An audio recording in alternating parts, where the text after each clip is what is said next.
Prepare to have your ears tortured. It's From the Front Row with Johnathan T. Rokford.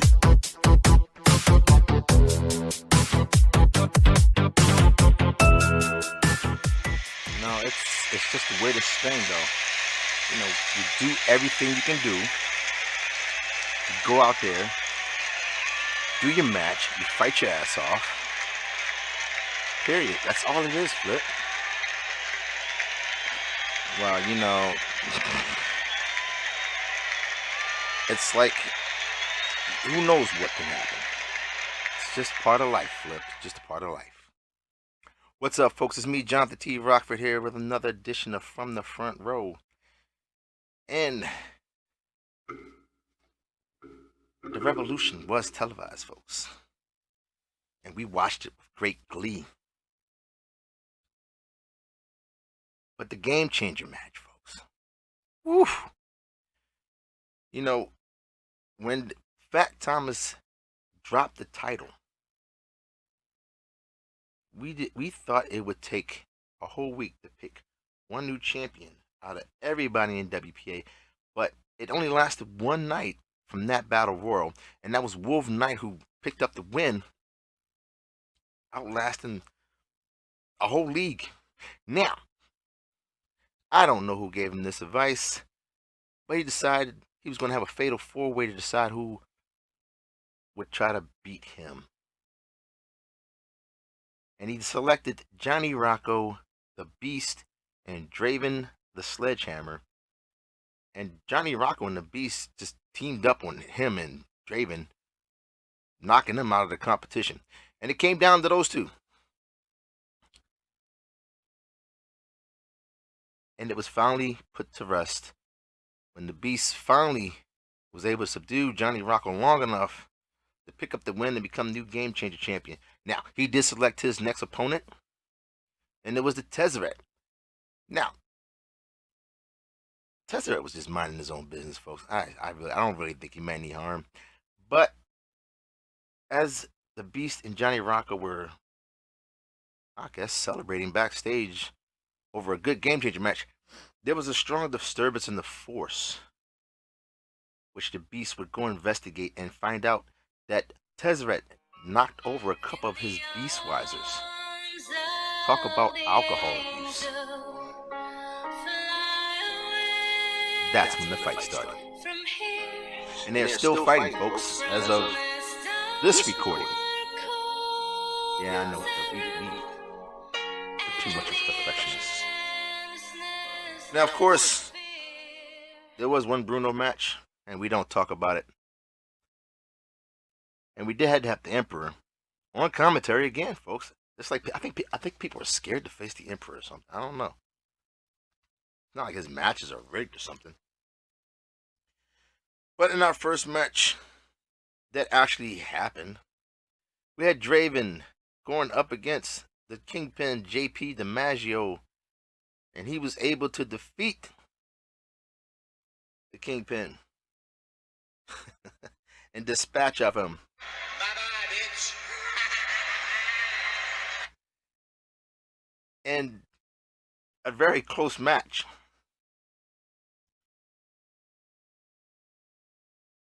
And this week he will be facing Jermaine Walker.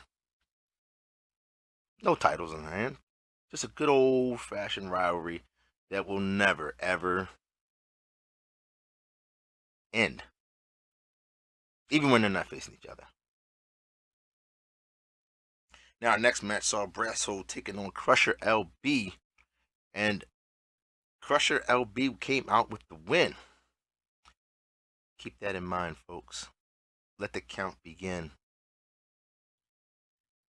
Now, if one Killer Goon losing wasn't enough, our next match had another Killer Goon, Money MF and Mike, taking on the badass Eddie Von Detti.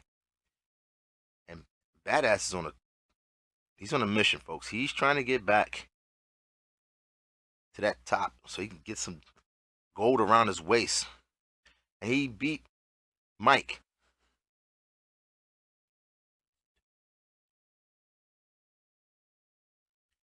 Now, of course, our next match featured the Beast taking on the Wraith. And that match saw the Beast hit the Beast Bomb and a spear on the Wraith to pin him and pick up the win. You think he was still pissed off about his Beast Risers being spilled. Which I don't know why. They wasn't even his. They were the concession stand ones. I don't even think they're the same brand. I think those are lights. He definitely doesn't drink lights. You can tell. Oh, this is true. Now, in our next match, we had the Ronan and Shona Campbell taking on the South Bronx Savage. These two are no strangers to each other, as they have faced each other before. And South Bronx Savage got the upper hand this time, defeating Shona. What? Oh, what's wrong with Shona? Nothing wrong with Shona. It just she got bested. Hey, it happens, right? Now, the First Lady was taking on the Street Fight King, and in true First Lady repertoire and her new move, I guess we should say, the Rose Garden. Once again, she hit that move and submitted the Street Fight King. You know, I bet you if they were on the street, he wouldn't have gave up so easily. But that shit looks very deadly. You know, once she gets that thing hooked in, you know, and you get over the fact that you're in between her legs and realize you're going to be choked out, you got to come to a realization. Do you die in happiness with a smile on your face? Or do you just tap out and live to fight another day? And of course, he chose to live to fight another day. Now, our next match featured Starling J and Kwani Fist, the man nobody wants to get pinned by or lose to. And Starling J picked up the win. Get the fuck I don't know, out of maybe she here. had one of those candles that, you know, motivated her to win a match. We'll see. Now, our last singles match was Luna versus Texas Hate You. And as of late, Texas Hate You has been waiting for his partner to get back off of concussion protocol so they can try to go for their tag team titles again and get a rematch. But he suffered a little hiccup as Luna defeated Texas Hate You. Now, we all know, watching WPA, Luna has been gunning for the Kingpin, who last time they faced each other was in a game changer match with a stipulation that she couldn't say his name for like 2 weeks or so. But it seems the Booker has been sneakily pitting the Kingpin against her bulletproof companions. Oh yeah, he's very shady. Moving on, we had number one contender matches, and the first one was for the determine who would go to face the triple threat champion. And match one saw the Darkstalker taking on Shark Boy and Lycan Umbris, and Lycan Umbris was able to pick up the win, pinning Shark Boy. Bet you was gonna say Darkstalker, didn't you? I mean, technically, it's still a loss for him. What is up with the Darkstalker? I mean, seriously, folks. It's like the more people we get in here, the more people he has to lose to. I mean, there's matches I think he should just have definitely won, but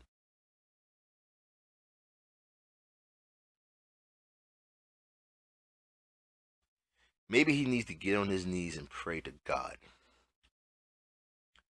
for a win. I mean, it would take an act of God at this point. Gee.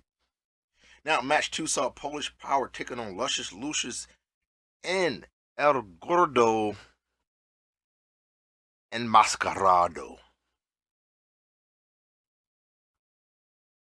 Now, we might say a lot about Luscious Lucius. He's an asshole. His hair needs a little touch up. Might need to trim that beard a little bit and shape it up. But the one thing we won't say tonight is that he was not very dominant and looked good in that triple threat match to punch his ticket to a title match. That's probably the best performance we've ever seen out of him outside of a title match. Makes you wonder, where was that Luscious Lucius when it came time for the tag team title defense?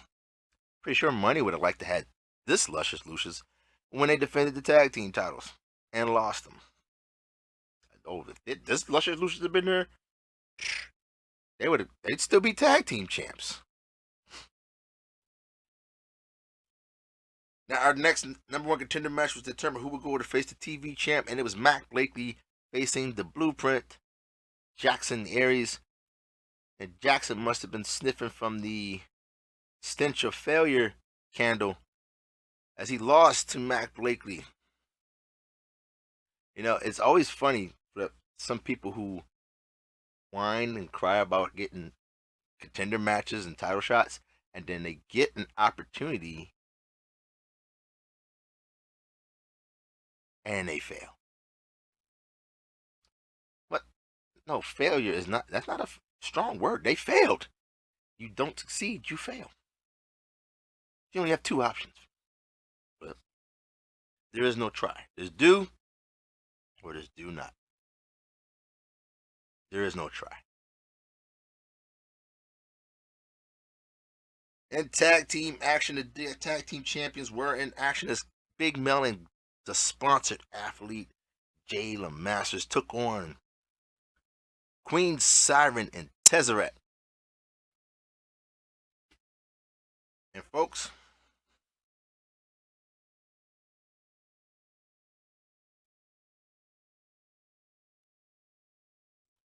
we have new tag team champs. So now the Queen is not only the Queen of WPA, she's the Women's International Champion, and now she can add Tag Team Champion to her resume, as her and her lifelong partner defeated the Killer Goons when Siren pinned Big Mel.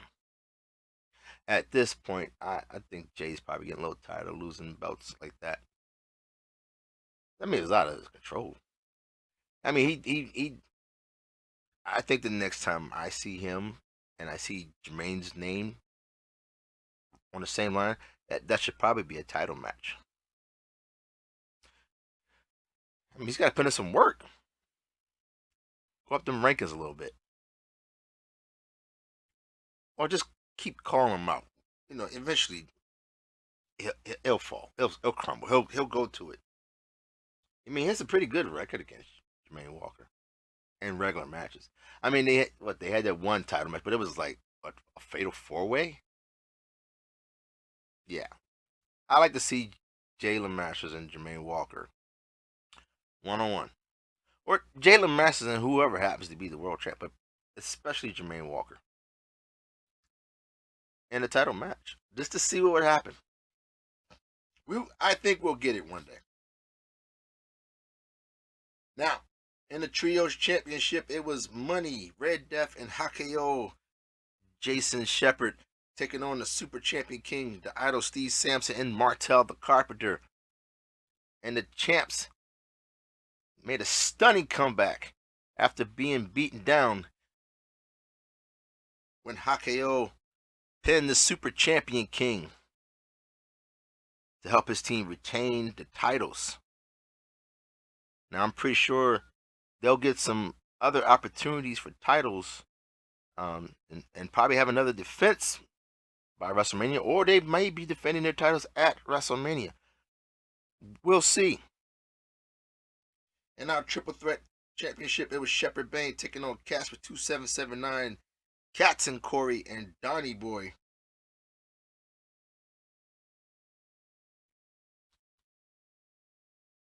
And Donnie Boy, that kid was happy. Pinned Shepard Bane. See, it's always good when you pin the champion in a match like that, because then they can't say I didn't get pinned. They can't say it. They can't. You pin the champion, and especially the Triple Threat champion. What can he say other than congratulations? But congratulations, Donnie Boy. Now, our television champ, Lady Assassin, was in action against Nergahante, and she fell to Nergahante, and he pulled that TV championship out of her grip. Man, you know what I notice in WP a lot of times, there's certain people, and not just Jermaine Walker, who can hold on to a title for long periods of time. And then there's some people, one or two successful defenses. But you can never take away from the fact that they were champions. You can't take that from them. You can take the belt from them. You can't take their place in WPA title history, though. Speaking of history, after finally getting his hands on his first singles title, Master Sean Puff put his IC title on the line against Captain Mexico and lost it. Bye-bye, bitch.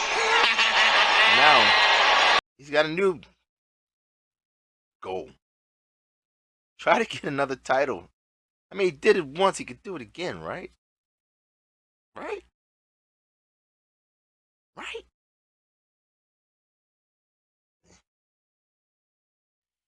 Now, in a rematch from the previous week, Wolf Knight took on Fat Thomas. Now, originally it was scheduled to be Wolf Knight versus the Elimination Chamber winner, Matty Ice. But Matty Ice left for unknown reasons and was replaced by Fat Thomas, who was looking for redemption. And he found redemption when he defeated Wolf Knight to claim the U.S. title. Now, of course, he did call out his next challenger, which is kind of suspicious. I think he's trying to throw us off the track, Flip. He called out El Gordo Enmascarado. I don't know how he's going to do it. Me personally, actually, I think me and Flip have a theory. We think what he's going to do is he's going to find some indie guy about the same girth, put a mask on him, have him go in the ring, and they fight. And if that guy wins, he's just going to retake the mask and just defend the title as El Gordo. And if Fat Thomas wins, he'll just defend it as Fat Thomas. But I will say, when El Gordo, Flip, I don't know if you noticed this, but I had the cameraman go out and look at Misfit Row. When El Gordo was in his match, they went over to Misfit Row, and I didn't see Fat Thomas sitting over in Misfit Row. Let that sink in. Dirk, gently. Now, in our main event, we had Jermaine Walker and Johnny Rocco, Part 3 for the world title, which is the only time them two ever seem to mix it up. Probably mostly because they're in the same faction. But this time, the results were not the same as the last time, as Jermaine Walker hit 2 blackhand sides and a sexy driver to keep Johnny Rocco down. Now, after the match, Jermaine Walker in a backstage interview did say that he wanted more of a challenge for WrestleMania. Now, Red Death has already earned his spot in WrestleMania, but Jermaine Walker wanted more. So he called out James Altras, who is on medical leave right now due to a concussion, and told him when his head clears, he's giving him a golden ticket to WrestleMania. Now, we await word if James Altras will accept this offer or not. Be foolish not to. I mean, his main goal was to get his tag titles back into his faction. Well, Siren and Tezzeret have already done that. That just leaves him with another goal. Well, actually, he has 2 more goals. He wants his trios titles back. But I'm pretty sure he would love to get a world title match at WrestleMania.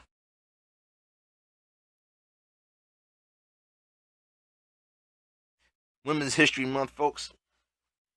And if you have not been following WPA's page, follow it. You can go ahead and watch and read about some of our lady performers here in WPA. And I know Luna's been posting a lot about herself there. I haven't seen anybody else doing it though. Come on, ladies.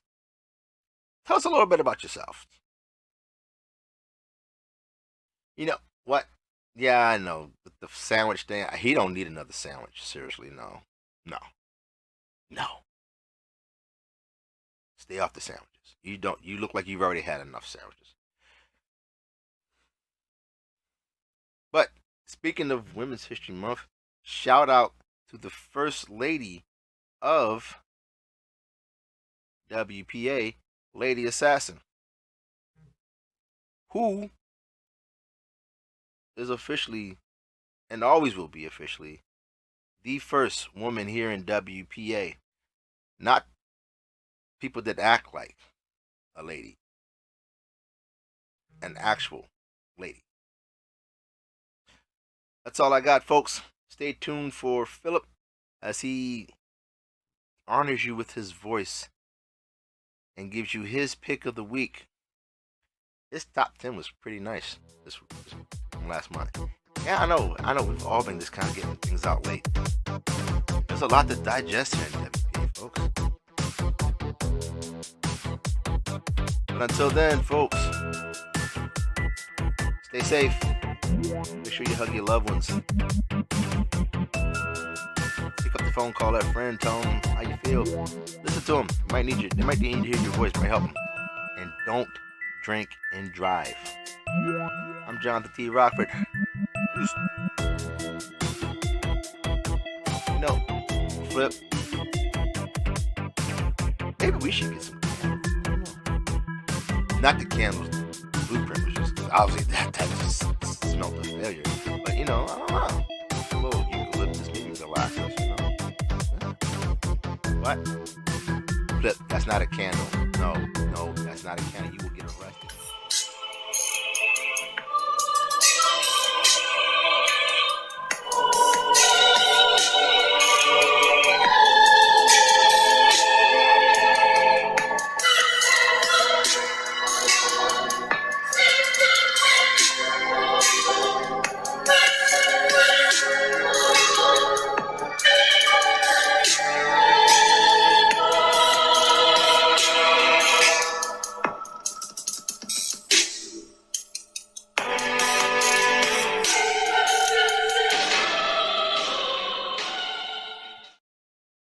Hello, WPA. Once again, it is me, Philip Alexander Johnathan IV, and I am here once again to provide you the honor and privilege of hearing my voice come across your screen as I divulge to you my pick of the week. And this pick this week is a tale of retribution, a tale of not giving up, a tale of vindication. My pick is Fat Thomas, who through controversial means was denied a U.S. title championship, but then given another chance to redeem himself, and came up victorious.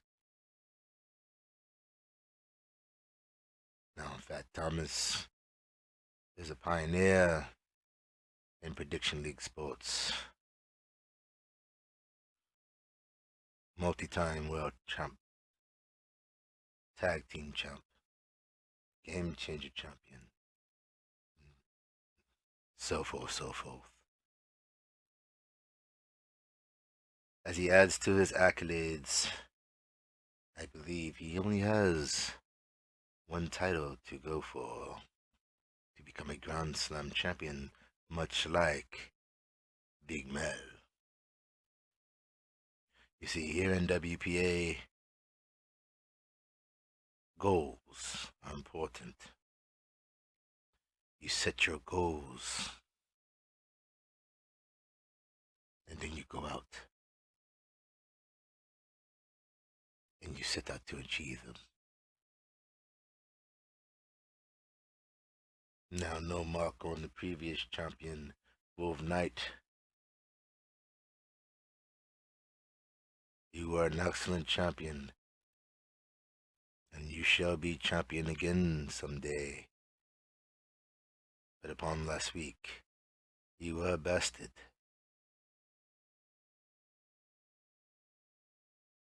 But I won't drone on, as I'm quite tired. So, I shall bid you good day.